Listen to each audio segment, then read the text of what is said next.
I'm Christine Maul Rice. I am not the Christine Rice who's the British mezzo-soprano, or the writer of the My Little Pony series, or the British physicist, or the writer Christine Rice who's published like 40 books. That's not me. But I am Christine Rice, who wrote Swarm Theory, a novel and stories that was published in 2016. And I'm also the founder and editor of Hypertext magazine and the nonprofit Hypertext magazine and studio, which is our teaching programming arm. So I'm so glad that you're on board to support our indie bookstores.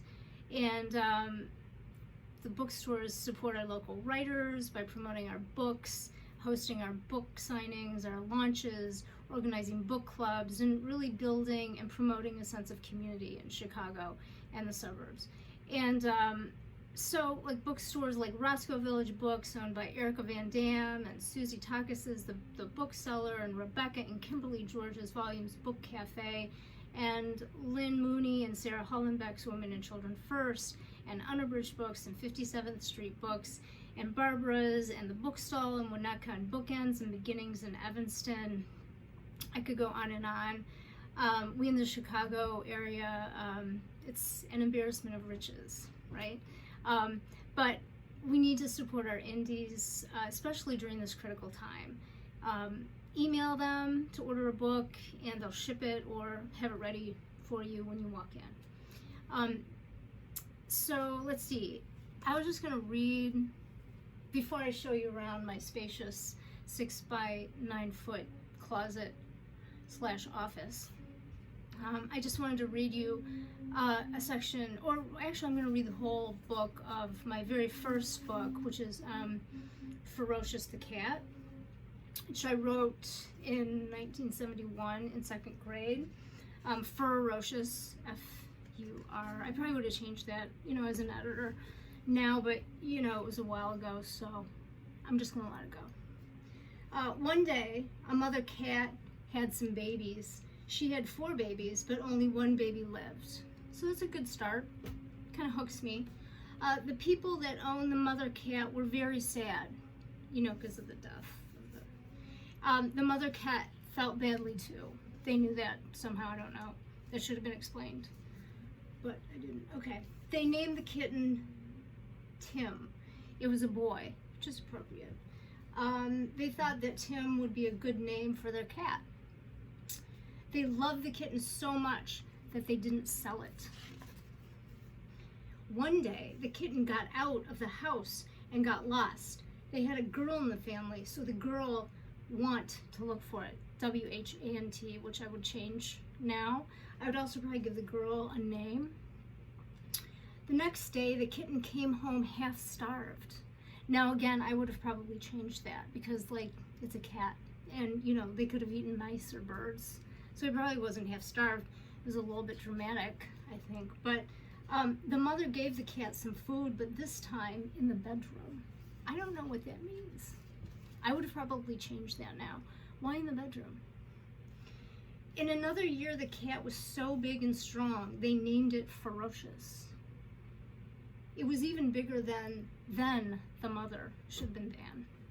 I was 2nd grade, but even so. The mother cat was getting very old and died at the age of 12. The people was very sad. So again, the verb tense is a little off there. The man of the house was getting old and died. Everyone died in the family, but the cat lived. See, they all died. Again, I think this is a little bit dramatic. I might have changed that a little bit. Lived on and on. Ferocious lived almost forever in the house, but it can't live forever, can it?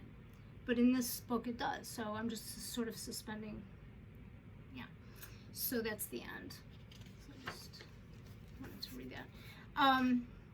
Yeah, so yeah, I just want to point out that my hair is pretty much the same before this all happened as it is now. So nothing has changed with my hair. sadly. So here are some of the journals that we publish. We've been publishing print journals since 2017. This was the first one we put out in 2017 with Suntrock, Chicago artist on the cover. We've published now 5. We're just about to launch our 6th one, and so you can see all those. And yeah, we've been publishing online for 10 years, and we just started publishing print journals in 2017 because I like to make less money every year as the year before, because you know, print journals, big money. So a lot of money in print journals, as I'm sure you know. And so yeah, I mean, this is pretty much my office right here. These are my books. Let's see, there's some more books over here, and on the wall, and yeah, books everywhere. Yeah, distractions. The house next door is being torn down, so that's great. I love that. I love the noise from that. And then the 2 cats, the dog, our daughters, my 98-year-old mom. But other than that, there's no distractions. But this is where I write, and I love my office, and it does what it's supposed to do. But anyway, so I'm gonna read from my friend and former student's latest book, Sahar Mustafa, The Beauty of Your Face, and then I'll let you get on to the next video. Her dreams of Nada come in wriggly, uncanny visions, so real, Afaf's convinced they actually happened when she wakes up. Sometimes Nada walks into the Dairy Queen, orders the most elaborate item on the menu, then leaves before paying, and Afaf gets in trouble from her manager. In other dreams, she shows up at Majid's baseball games, sitting alone in a row on the opposite bleachers. Afaf's never close enough to Nada to touch or smell her. In today's daydream, Afaf walks behind Nada at Hoover High School, wearing her favorite Cheap Trick t-shirt, the one for the 1980 All Shook Up tour. Nada's wearing the same clothes she had on the day she disappeared. A pair of flare jeans, a pale yellow t-shirt. The hallway is strangely noiseless, though students pass them, their mouths opening and closing in silent speech. They arrive at the cafeteria, and Nada opens a brown paper bag. A pungent tomato and vinegar aroma wafts from it. Mama's Warak Dawali. Coach Phillips comes over to their table and asks Nada for her school ID, and Afaf tells him she's only visiting. She won't be staying long.